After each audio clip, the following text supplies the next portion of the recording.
Hello 10th CBSE students, welcome back to our channel Yo-Yo Bio. Today we are starting with chapter number 6 from your science textbook called as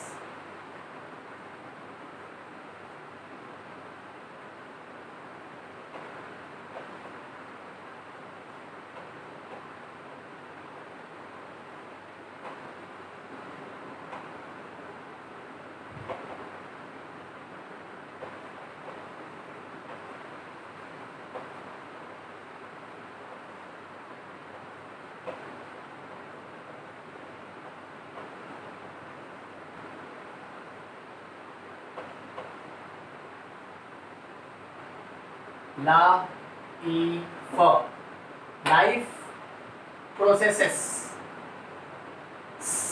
तो सांप करेगा ना. Okay yes बच्चों, welcome back to this channel yo-yo bio. We are starting with chapter number 6 that is life processes. Absolutely interesting topic from bio point of view. We will begin with a thought. How do we come to know whether an organism is alive or 180?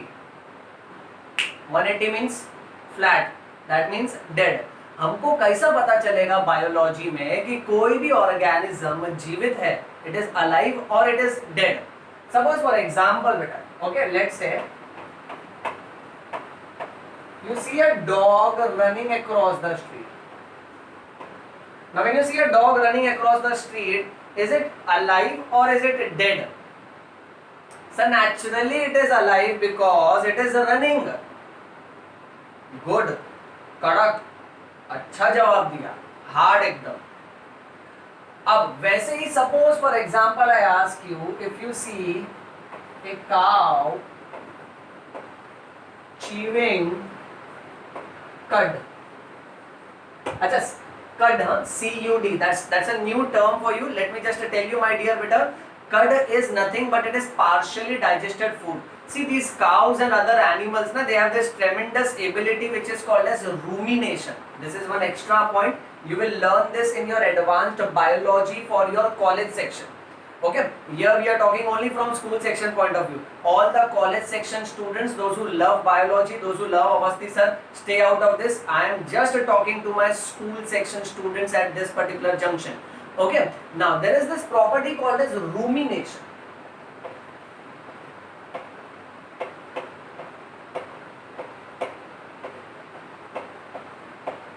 Rumination means what? You have seen this cow, ये लोग कैसा ना खाना पहले फटाफट खा लेता है and they swallow it.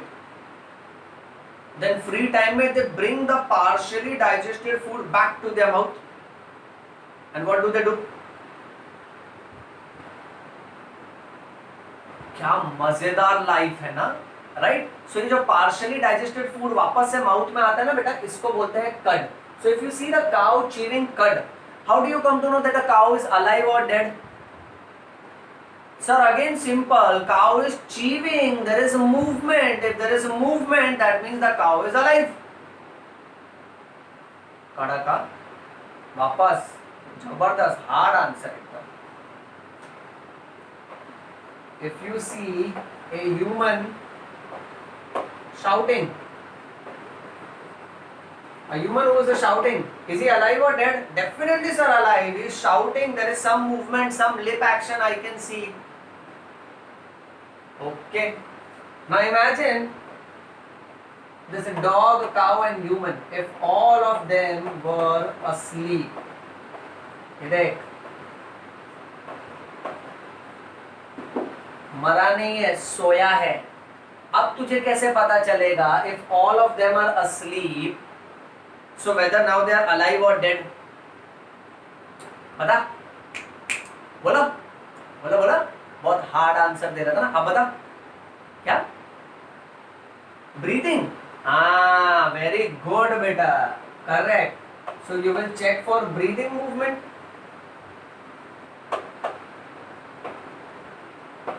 Breathing movement में even if when we are asleep what you see is chest rise and fall, so there is movement.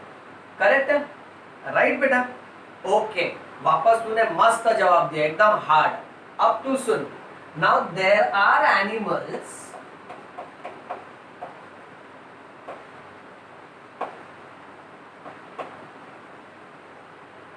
who can breathe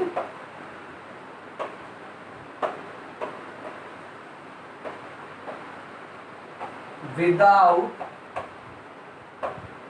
movement.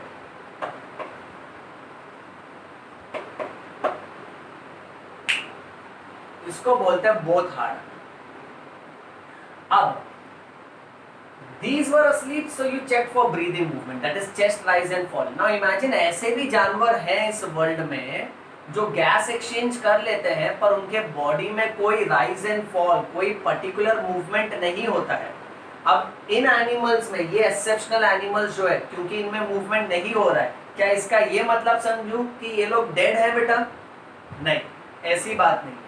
Okay, तो हमको कैसे पता चलेगा? And coming back to the same question, how will I come to know whether an organism is alive और the organism is 180 यानी flat.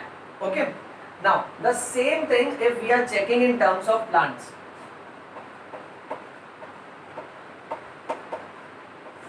Plants में कैसे पता चलेगा वेदर इट इज अलाइव और डेड? कोई भी प्लांट जिंदा है कि मरा हुआ है, ये तुमको कैसे पता चलेगा? Sir, very easy. We will check for the presence of green leaves. If the leaves are green in color, that means they are fresh. That means they are photosynthesizing. That means all processes are going on normally, sir. If the leaves are green, that means the plant is alive. पक्का? Slow claps. अब तू सुन, ऐसे भी तो plant होते हैं ना जिसके पास नॉन ग्रीन कलर के लीव्स होते हैं बेटा.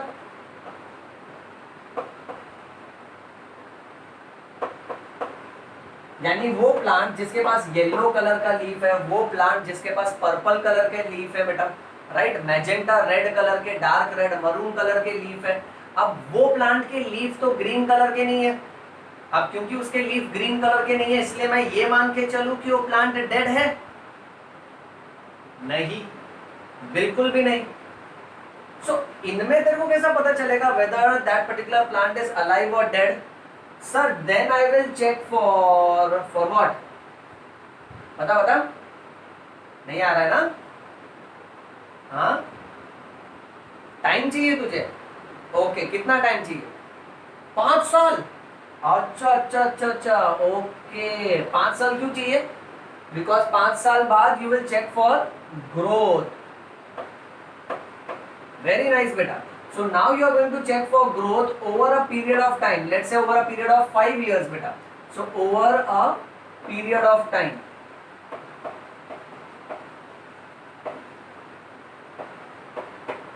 So ये प्लांट जिसके पास नॉन ग्रीन कलर के लीफ हैं, okay, whether they are alive और डेड, वो हम लोग कैसे जज करेंगे? वो हम लोग जज करेंगे उसके ग्रोथ के आधार पे. ओके, 5 साल बाद, लेट्स से 1 साल बाद या 6 महीने बाद अगर हम लोग ने देखा प्लांट के पार्ट्स ग्रो हो रहे हैं, सारे हिस्से एक्सपांड हो रहे हैं, these parts they are expanding, that means they are alive. But here also let me put one नेहले पे देहला, okay, one exceptional point, and let me just twist your mind in an argument. Now बेटा, there are plants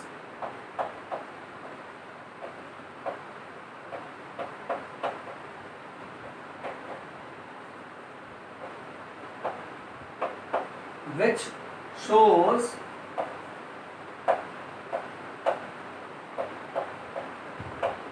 invisible, almost invisible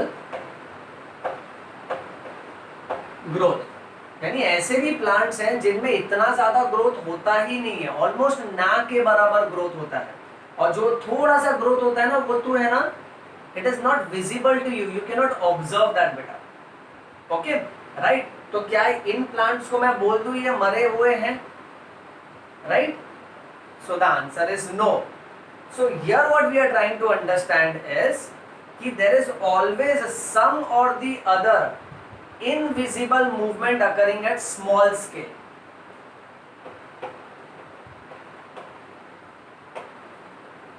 So movement occurring on small scale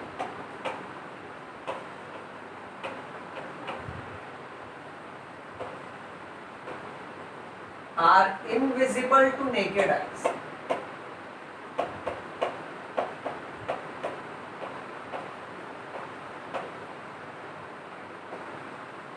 I'll give you example in better sense beta. Let's say suppose for example bacteria, okay एक bacteria का size बढ़ गया, सो उसका growth क्या visible growth है। अरे bacteria खुद ही invisible है, सो बैक्टीरिया किट्टू से अगर किट्टू सा हो गया हमको थोड़ी पता चलेगा, because bacteria is microscopic, right. So movement which is occurring on small scale, अब बैक्टीरिया में भी जब ग्रोथ हुआ तो कुछ ना कुछ एक्सपांशन मूवमेंट हुआ होगा, that movement is occurring on small scale and that movement is invisible to the naked eyes. Now when we will ask this question, such small scale invisible movement, such small scale invisible movement, is it necessary for life? यानी ऐसे छोटे छोटे movement जिंदगी के लिए important है क्या? Is it necessary for life? If we ask this question to a biologist, to a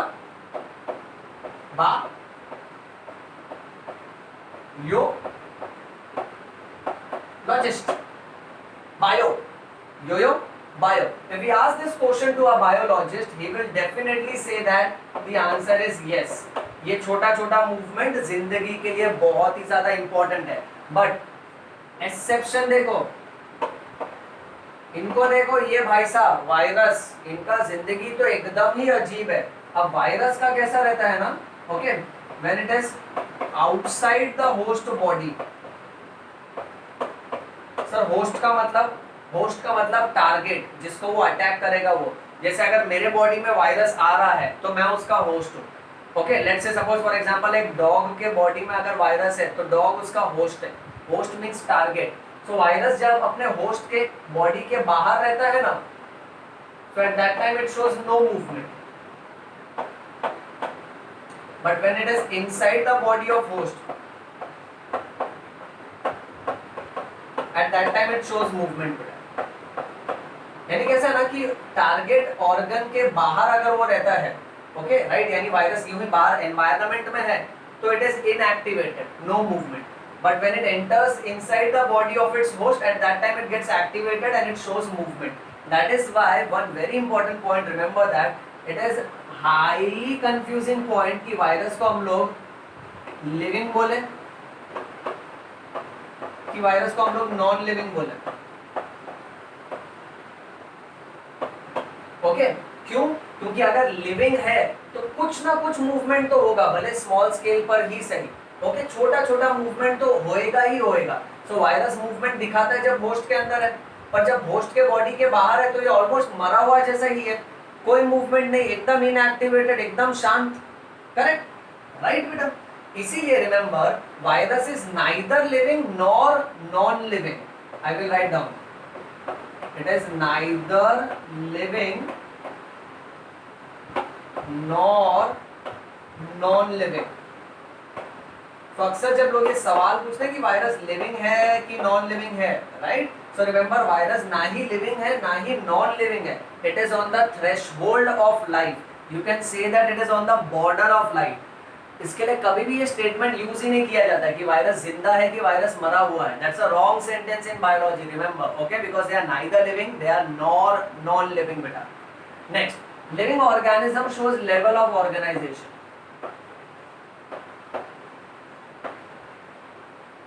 Now, sir, what do you mean by level of organization? हाँ, बता रहे ना, जरा शांति रखना रे बाबा। Okay, level of organization says that organism is made up of different systems. उसके body में अलग अलग सिस्टम होते हैं, जैसे respiratory system, digestive system, excretory system. System is made up of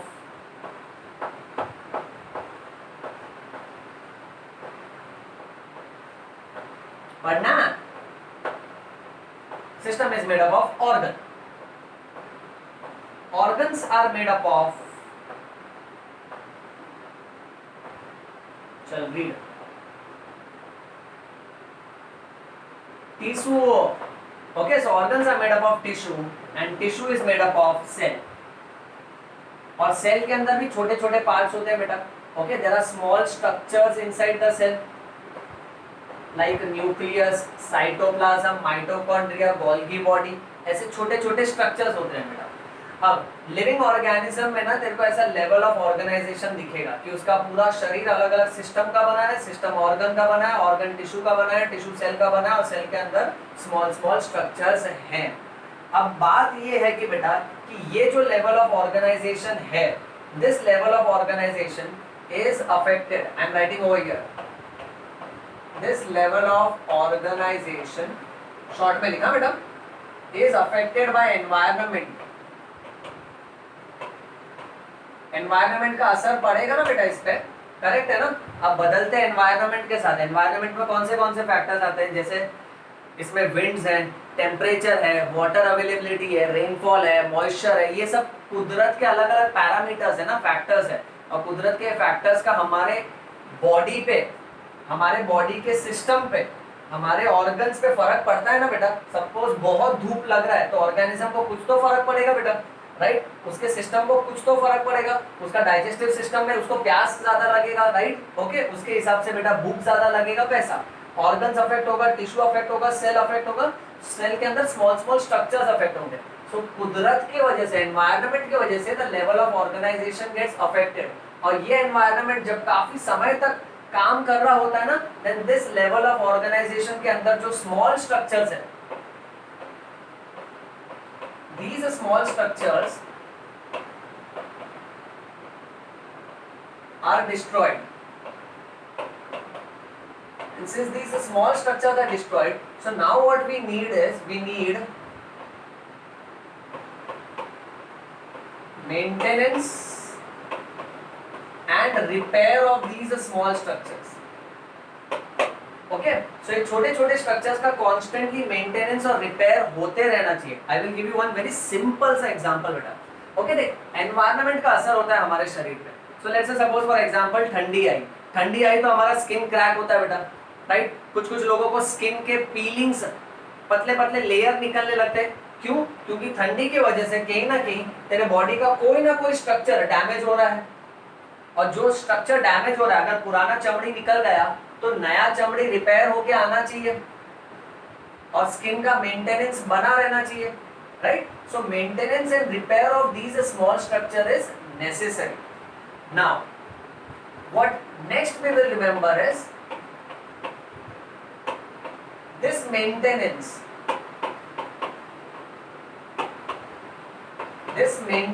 function must always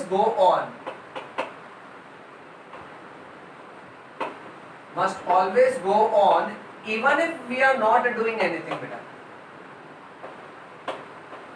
That means even if let's say we are simply sitting, or let's say we are sleeping, कुछ नहीं भी कर रहा है ना, फिर भी तेरे बॉडी के अंदर कॉन्स्टेंटली ये स्मॉल स्मॉल स्ट्रक्चर्स का जो डैमेज हुआ है, जो डिस्ट्रक्शन हुआ है, उसका मेंटेनेंस और रिपेयर चलते ही रहता है।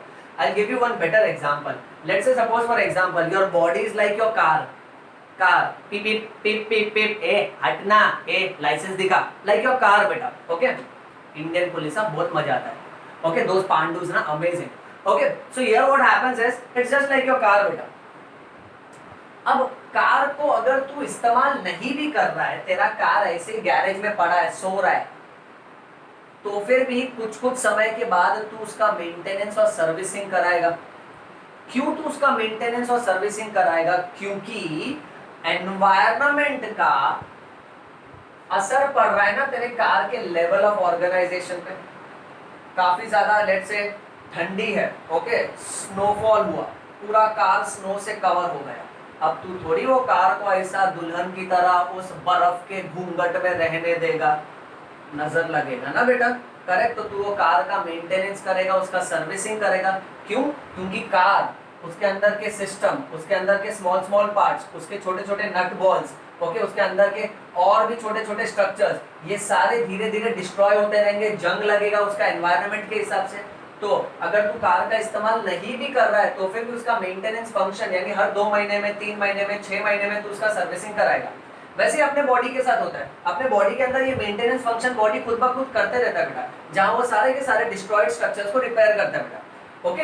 अब यहाँ से तो डेफिनेशन चालू हो रहा है कि ये जो मेंटेनेंस फंक्शन होता है ना, processes which does these maintenance functions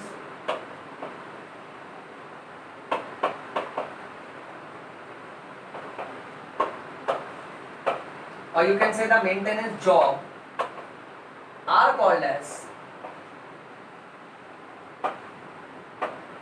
life processes. That is our chapter. Okay, so these are called as life processes. Now in this chapter of life processes we are going to talk about 4 different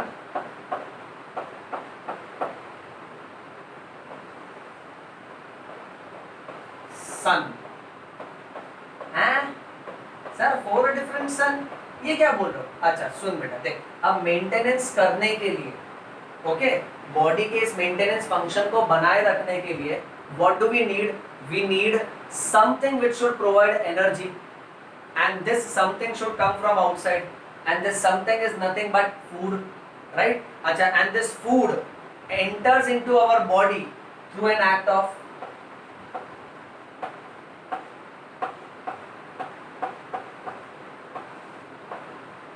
okay ना, पहला सन nutrition, okay right. अच्छा अब ये food के साथ साथ में ये फूड को तोड़ने के लिए ऑक्सीजन चाहिए और ये ऑक्सीजन एनवायरनमेंट से आएगा और एनवायरनमेंट से आएगा through which maintenance function, okay through which life process, so it will come inside our body through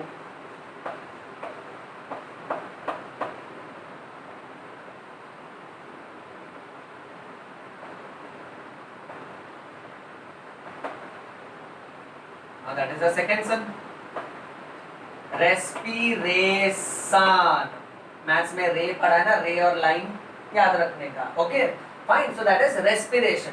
अच्छा इसके अलावा ओके व्हाट हैपेंस इज, अब फूड पूरा हमारा डाइजेस्टिव सिस्टम में, ऑक्सीजन पूरा हमारा रेस्पिरेटरी सिस्टम में, बट यहाँ से ये दोनों कंटेंट बॉडी के हर पार्ट को सप्लाई किया जाना चाहिए। So we need transportation and that transportation is carried out by another system called as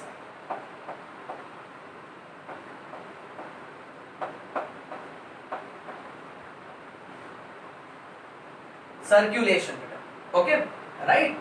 And ultimately whatever waste product is formed in the body, those waste products must undergo the fourth son, read out, that is excretion। Okay anyways forget the son, दाऊदी भाषा बोलने का नहीं, हालांकि हम हिंदुस्तानी हैं, गांव से आया है, the language is amazing but exam में you have to write in proper language, jokes apart बेटा। Okay so ultimately in this chapter we are going to talk about nutrition, we are going to talk about respiration, we are going to talk about circulation and we are going to talk about excretion in detail। So bachcho that's the introduction for this chapter, that is life process। Stay connected for the next lecture because next lecture में हम लोग पूरा खा डालेगा। क्यों खा डालेगा? Because we are going to talk about nutrition। Till then read bio, bleed bio, नहीं समझा? यो यो bio। Thank you।